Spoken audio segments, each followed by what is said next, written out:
Hello, today I'm going to be doing a review of the Insta360 Mic Pro with the Insta360 X5 and telling you what I think and doing some sound tests on it. Hello, today I've come to absolutely the worst place to film and record audio. You can see over here I am on a busy road on top of a dual carriageway, which is a very busy road.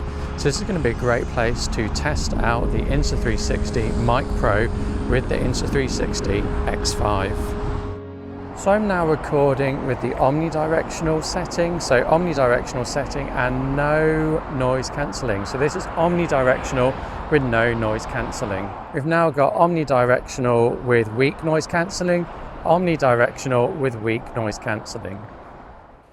Now using omnidirectional with strong noise cancelling, omnidirectional with strong noise cancelling.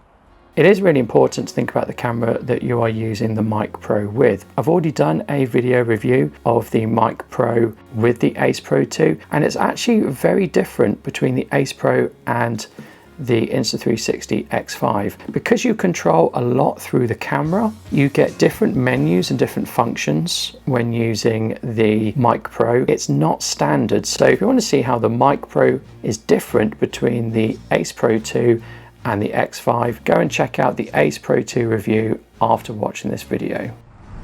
We're now using the Cardioid pickup pattern with no noise cancelling. This is the Cardioid pickup pattern with no noise cancelling. This is the Cardioid pickup with weak noise cancelling. This is the Cardioid pickup pattern with weak noise cancelling. This is the Cardioid pickup pattern with strong noise cancelling. Cardioid pickup pattern with strong noise cancelling. So the Mic Pro comes in a few sets. I just got the microphone only because I was always going to be using it exclusively with my Insta360 cameras. I wasn't going to be using it with my larger mirrorless cameras or iPhones or smartphones. In that set you get a case, you get the mic itself, you get this wing guard which is detachable, you get a clip and a magnet. I tend to leave the magnet on because I prefer that to the clip.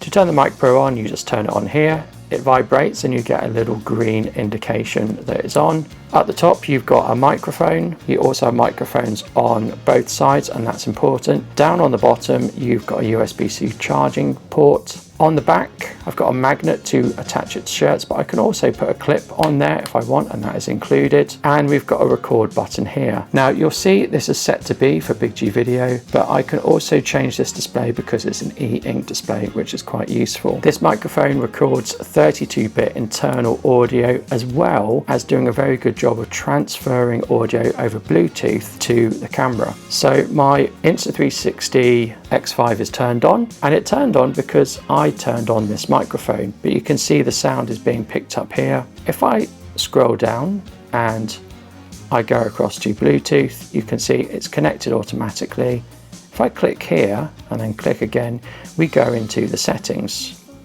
So we've got settings for noise cancelling. We can have no noise cancelling, weak or strong. We can select the pickup pattern. This is where the X5 differs from using it with the Ace Pro 2. We have different pickup patterns available on the Ace Pro 2. I think the difference is the super adaptive mode, which gives a more narrower pickup pattern. So we've got omnidirectional, cardioid and figure of 8. Omnidirectional is where the microphone is going to pick up sound from all around it. Cardioid is where it picks up from the front, and figure of 8 is where it picks up from both the front and the back, and that's going to be useful where you are interviewing someone in front of you and you want to capture the sound behind you as well. This is the figure 8 pickup pattern with strong noise cancelling.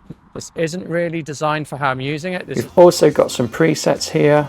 We can do auto gain. I have low cut enabled. 32-bit float is enabled, so that means when I use this microphone, a backup file is stored on the microphone itself internally, and that is 32-bit float audio. I've set it to loop recording, so that means once we start running out of space, it will delete older files. This is an interesting one. So for the internal recording, I want the original file to be stored rather than the processed file. So that means that the processed file gets sent to the camera, and that's what the camera stores. For the internal recording, the microphone stores the original file, and the processed file will just be the noise cancelling and the low cut filter, I think. So what did I think? Well, I think the noise cancelling on this is really, really good. And you could see I recorded my video in the worst place to record audio. It was really challenging for recording audio, yet this did a really good job of getting rid of the traffic noise.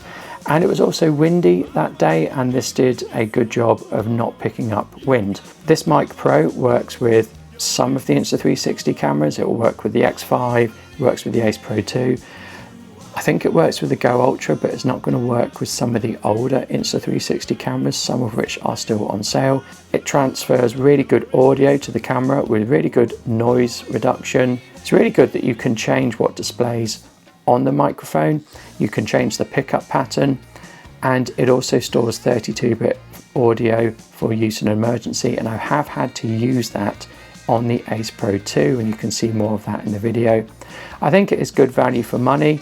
I think it is a shame though that there are differences between the different cameras, which is what I found between the Ace Pro 2 and the Insta360 X5.